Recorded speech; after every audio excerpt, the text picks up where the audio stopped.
A B blood group যাদের আছে তাদের একটা সুবিধা হচ্ছে তারা অন্য যে কোনো ব্লাড গ্রুপের কাছ থেকে আসলে রক্ত নিতে পারে, এতে কোনো সমস্যা হয় না। আমরা এখন সেই ব্যাপারটি আলোচনা করব। কখন আসলে রক্ত দিলে সমস্যা হয়, কখন হয় না, সেটি আসলে বুঝে নেওয়া যাক।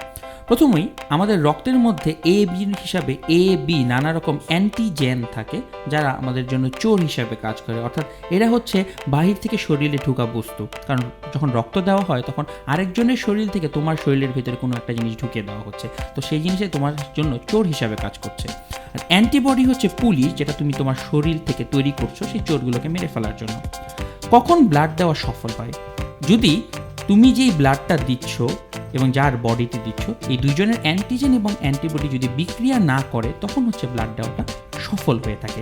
অর্থাৎ ধরো আমি বাইরে থেকে এ অ্যান্টিজেন দিলাম, তোমার বডির অ্যান্টিবডি হচ্ছে অ্যান্টি বি, অর্থাৎ সে বিকে ধরতে পারে, তাহলে এ আর বি এর মধ্যে কোনো ধরনের রিয়াকশন হবে না, তাহলে সেই ব্লাড দেওয়াটা সফল হয়। কিন্তু ধরো আমি তোমাকে বাইরে থেকে বি অ্যান্টিজেন দিলাম, তোমার বডির যে অ্যান্টিবডি তৈরি করার ক্ষমতা সেটা হচ্ছে অ্যান্টি বি, তাহলে এই দুজন একজন আরেকজনের সাথে মারামারি করে রক্ত জমাটটা দিয়ে ফেলবে। তাহলে এই ক্ষেত্রে ব্লাড দেওয়া যাবে এবং এই ক্ষেত্রে ব্লাড দেওয়া যাবে না। অর্থাৎ রিয়াকশন করলে ব্লাড দেওয়া যাবে না, যদি রিয়াকশন না করে তাহলেই ব্লাড দেওয়া যাবে।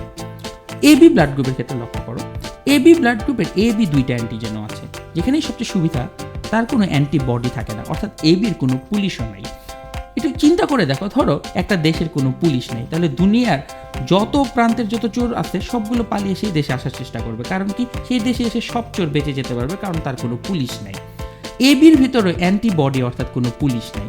তাইলে একটু চিন্তা করো, এ ব্লাড গ্রুপের রক্ত যদি তাকে দেওয়া হয়, তুমি তাকে এ অ্যান্টিজেন দিচ্ছ, কিন্তু তার অ্যান্টি এ বলে কিছু নেই, কারণ তার এর এগেনস্টে কোনো পুলিশ নেই, তাহলে এখানে কোনো রিয়াকশন হবে না, ব্লাড ট্রান্সফিউশনটা সেফ হবে। বি ব্লাড গ্রুপ যদি তাকে দিয়ে থাকো, তাকে বি অ্যান্টিজেন দিচ্ছ, তার অ্যান্টি বি বলে কিছু নেই, তাহলে বির রক্ত সে নিয়ে নিতে পারবে। ও অ্যান্টিজেন যদি তাকে তুমি দিতে যাও, ও এর আসলে কোনো অ্যান্টিজেনই থাকে না, ও এর ভেতরে থাকে শুধুমাত্র অ্যান্টিবডি। তাই ও এর ভিতরে অ্যাকচুয়ালি তাকে যখন অ্যান্টিজেন দেওয়া হচ্ছে, আসলে কিছুই দেওয়া হচ্ছে না। ও দেওয়ার মানে এ বি কোনোটাই দেওয়া হচ্ছে না, কোনোটাই যদি দেওয়া না থাকে আসলে কোনো চোরও ঢুকছে না, সেক্ষেত্রে কোনো পুলিশও তৈরি হচ্ছে না।